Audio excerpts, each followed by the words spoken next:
Hey, how's it going, everyone? My name is Ernest Centeno. Today I'll be discussing the topic, the day the music died.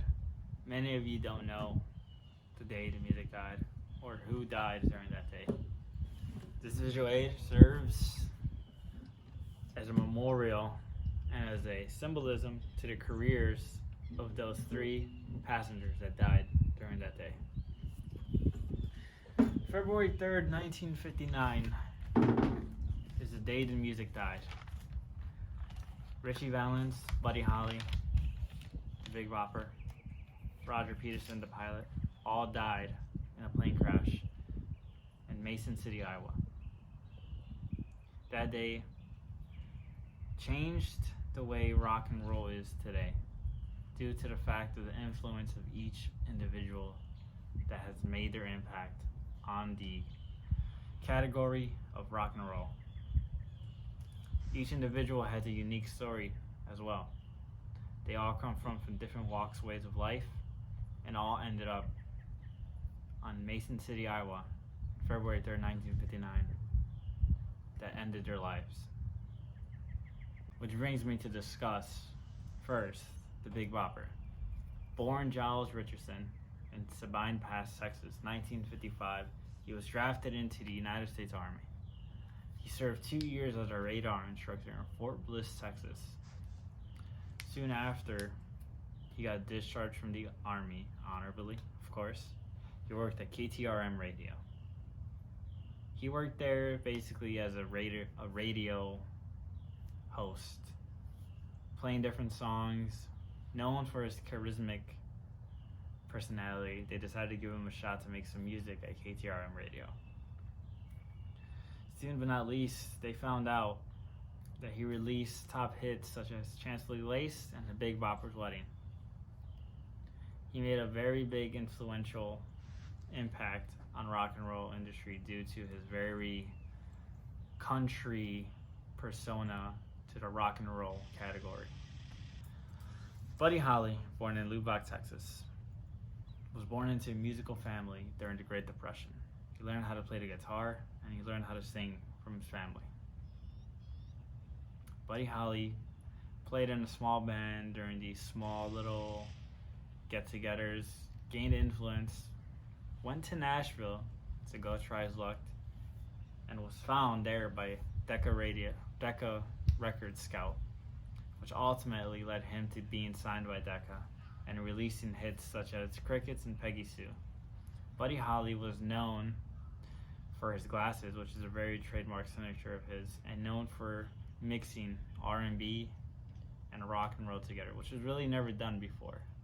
So it was very new and very brave of him to introduce that into the industry. But also he realized that rock and roll was a constantly changing category in the music industry. So the chances he took ultimately paid off for him and set him aside from other rock and roll stars in the industry. Last but not least, Ritchie Valens. Ritchie Valens was very different from the other two individuals that I've talked about. He was known as the founder of Chicano rock and roll. He led the path for Chicanos to basically make their impact on the rock and roll industry.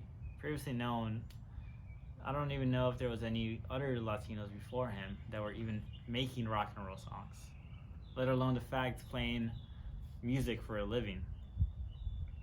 Ritchie Valens was born in California to a family of 5. He started playing the guitar at 5, grew up, started playing in a local band known as the Silhouettes.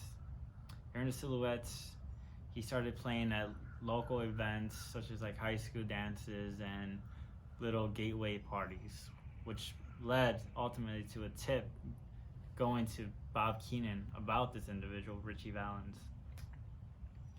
Bob Keenan went to one of his events, saw Ritchie Valens performing, and really liked what he saw, which ultimately led him going up to Ritchie Valens and asking if he wanted to sign with Delphi Records, which led to a formal contract being signed between Ritchie Valens and Bob Keenan, which ultimately led to the start of them working together and making songs such as Come On, Let's Go, and top hits such as La Bamba and Donna.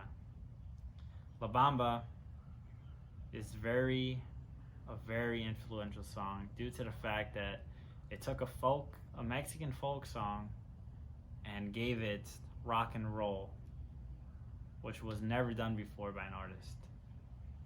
La Bamba made it to top hits, #2 specifically in the rock and roll category. Bob Keenan didn't know if it was going to be a bust or a hit. In the end, it became a hit.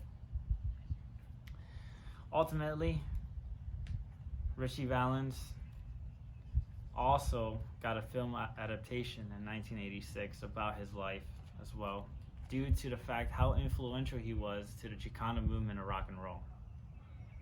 In conclusion, all these three individuals came from different walks of life. They all had their unique stories, all had their top hits, and all had their impact on the category of rock and roll. The day the music died, February 3rd, 1959. Many songs were made about it, many films were made about it, and many books and other various entertainment things have been made about this specific day. February 3rd, 1959 isn't just the day the music died. Rock and roll is just music. These individuals had families. February 3rd, 1959 is also a tragic day for the families and loved ones of Ritchie Valens, Buddy Holly, the Big Bopper, and Roger Peterson. They should have never been on that plane on February 3rd, 1959. They should have never flown out, and they should have waited. However, that's all in the past now. February 3rd, 1959 will always be known as the day the music died. The day that these three individuals specifically had their careers shortened due to a plane crash. Now you wonder, what happened afterwards? What happened after these individuals died? Well, a film was made about each individual rock and roll stars. Roger Peterson, obviously, lost but not forgotten by his family. They made a memorial due to the respect of all four individuals that died that day. And now Mason City, Iowa has a Buddy Holly glasses replica out there exactly where the plane crash took place. February 3rd, 1959, the day the music died.